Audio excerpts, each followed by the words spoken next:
Hi friends, आज आपण tasty healthy pizza बनवतोय। गव्हाचं पीठ वापरतोय, सोबत ईस्टचा वापर करत नाही, तरीसुद्धा हा आपला पिझ्झा तितकाच टेस्टी होणार आहे। तर एका बाउलमध्ये 2 कप मी गव्हाचं पीठ घेतले।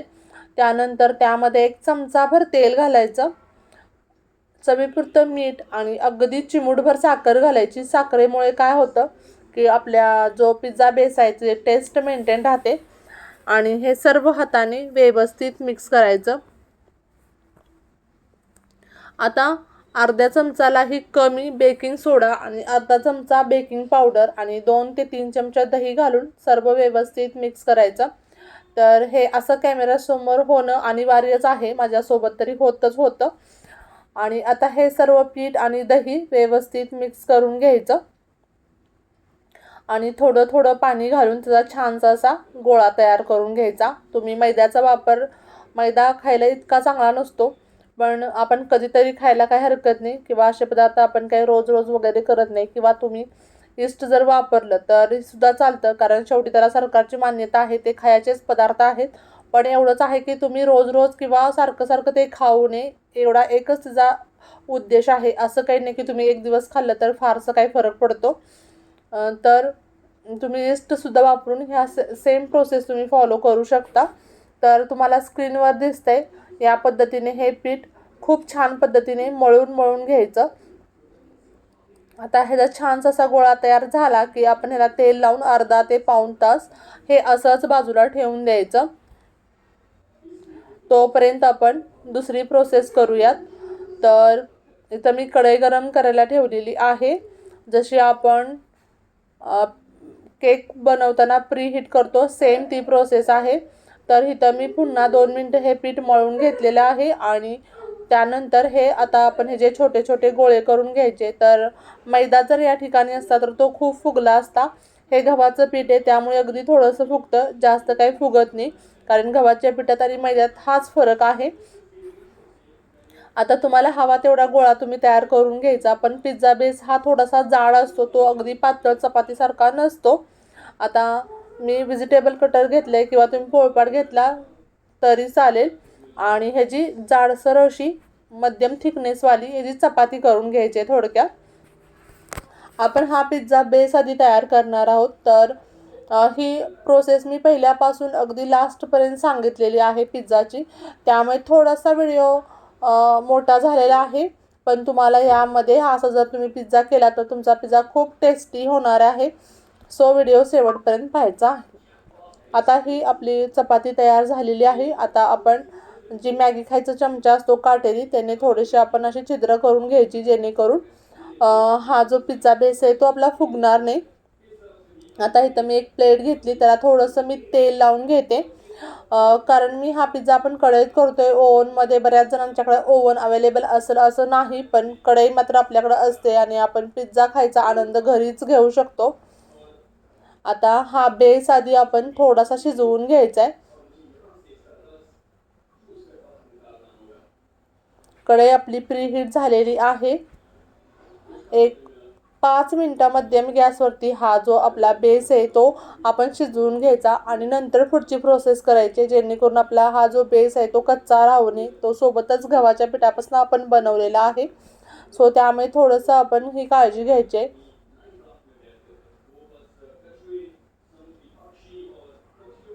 5-1 मिनिटानंतर आपला हा पिझ्झा बेस तयार झालेला आहे। आता आपण याच्यावरती जी वरची आपली पिझ्झेचं जे टॉपिंग असतात ते करायचं आहे। तर इथं आपण पिझ्झा सॉस आणि टॅमॅटो सॉस मी दोन्ही असे एकत्र करून लावते।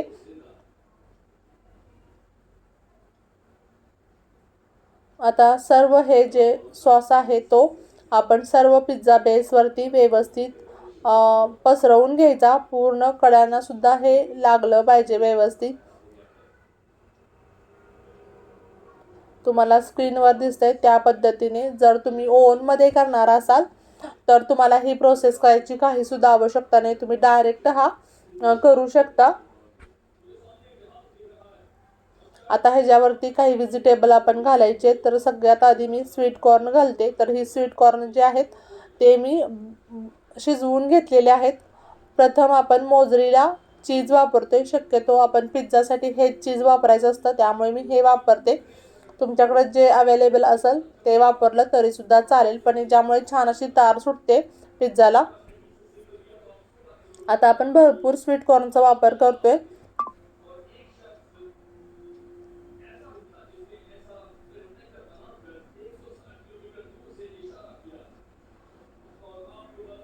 त्यानंतर आपण रेड कलरची शिमला मिरची आहे ती व्यवस्थित 4-5 तुकडे पसरवून घ्यायचे. त्यानंतर हिरव्या कलरची शिमला मिरचीसुद्धा माझ्याकडे अवेलेबल आहे.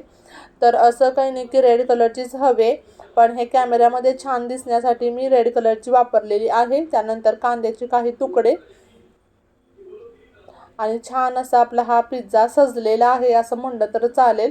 किती सुरेख असा दिसतोय तो आणि टेस्टसुद्धा तितकीच त्याची छान झालेली होती. तर स्वीट कॉर्न मी जास्त वापरते, कारण माझ्या छोट्या मुलाला भरपूर स्वीट कॉर्न खायला आवडतात, त्यामुळे मी स्वीट कॉर्नचा वापर जास्त केलेला आहे. तुम्ही हवं तर भाज्यांचा वापर केला जास्त तरी चालेल. आणखी थोडंसं वरनं आपण चीज पसरवायचं आहे, कारण हे आपल्याला अगदी रेस्टॉरंटमध्ये खातो त्यापेक्षा सुद्धा तो छान लागला पाहिजे. वरती थोडंसं चीज आपण आणखी वापरलं तर ते पिझ्झा छान लागतो.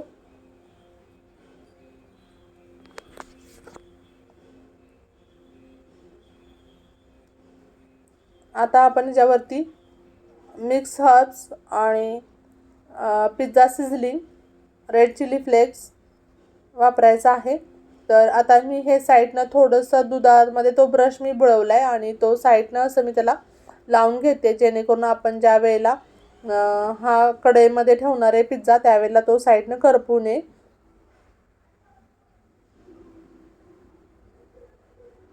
आता पिझ्झाचं साहित्य आहे ते तुम्हाला कुठेही अवेलेबल होतं. थोडीशी मिरपूड मी वरून भुरभुरली आहे. त्यानंतर रेड चिली फ्लेक्स आपल्या आवडीनुसार वापरायचे आहेत.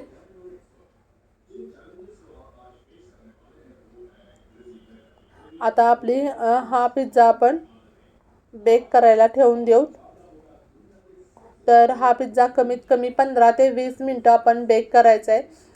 प्रत्येकाच्या गॅसच्या फ्लेमनुसार आपल्याला वेळ थोडासा कमी किंवा जास्त फारसा फरक नाही. 20 मिनटं लागेल तर 22 मिनटं लागतील, ह्याच्या व्यतिरिक्त जास्त फरक पडत नाही. तर आता आपला हा पिझ्झा तयार झालेला आहे. चीज खूप छानपणे मेल्ट झालं आहे आणि एकदम टेस्टी असा हेल्दी गव्हाच्या पिठाचा आपला हा पिझ्झा तयार झालेला आहे. आता मी तुम्हाला हा कट करून दाखवते. प्रथम हा पिझ्झा आपण दुसऱ्या एका प्लेटमध्ये शिफ्ट करू. पुन्हा भेटूया अशाच नवनवीन टेस्टी हेल्दी जायकेदार रेसिपीसोबत. तोपर्यंत बाय बाय.